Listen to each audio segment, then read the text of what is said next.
Roger Belot revient sur les résultats pour 2010 de la Maïf, ainsi que sur quelques sujets de l'année 2011.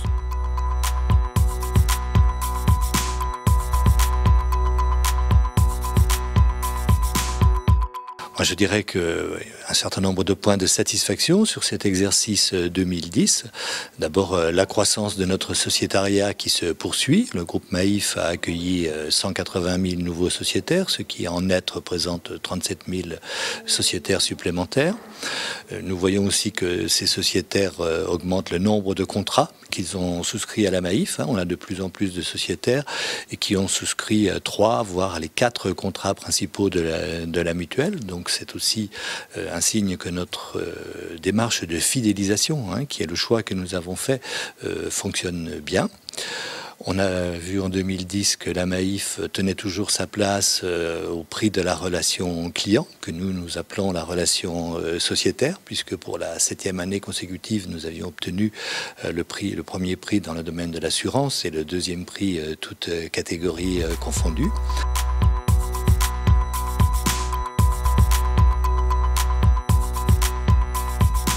En résultats économiques, les résultats de la Maïf sont légèrement positifs, mais je crois qu'ils ne reflètent pas vraiment la bonne santé de la mutuelle parce que nous avons dû payer notamment un certain nombre d'impôts. La charge a été un peu lourde, mais un résultat positif dans une année qui a été marquée par des événements climatiques quand même importants, et notamment la tempête Xynthia dont tout le monde se souvient, mais aussi des événements d'inondation dans le Var ou de grêle dans le Doubs. Donc on a eu des résultats quand même tout à fait satisfaisants en la matière.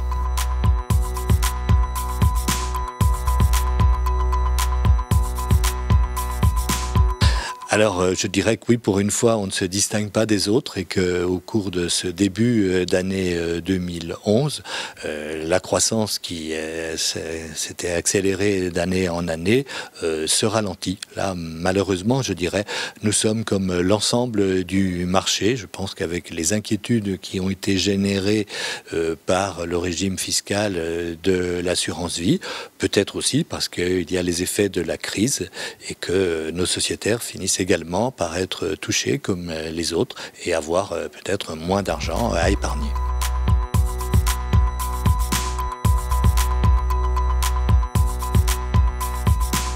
Du côté des frais généraux, effectivement, nos résultats en 2010, pour nous, sont encourageants puisque c'est pour la première fois où la hausse des frais généraux est inférieure à celle du chiffre d'affaires. Donc, on réussit à stabiliser, voire à baisser légèrement le ratio frais généraux sur cotisation sur chiffre d'affaires. Donc ça, c'est encourageant. Alors, c'est vrai qu'en matière de frais généraux, la part salariale représente de l'ordre de 60% et que nous avons des négociations en cours. Ces négociations, d'ailleurs, ne visent pas à diminuer la masse salariale, mais plutôt à mieux la maîtriser. Aujourd'hui, cette masse salariale est fortement impactée par un avancement à l'ancienneté qui pèse beaucoup.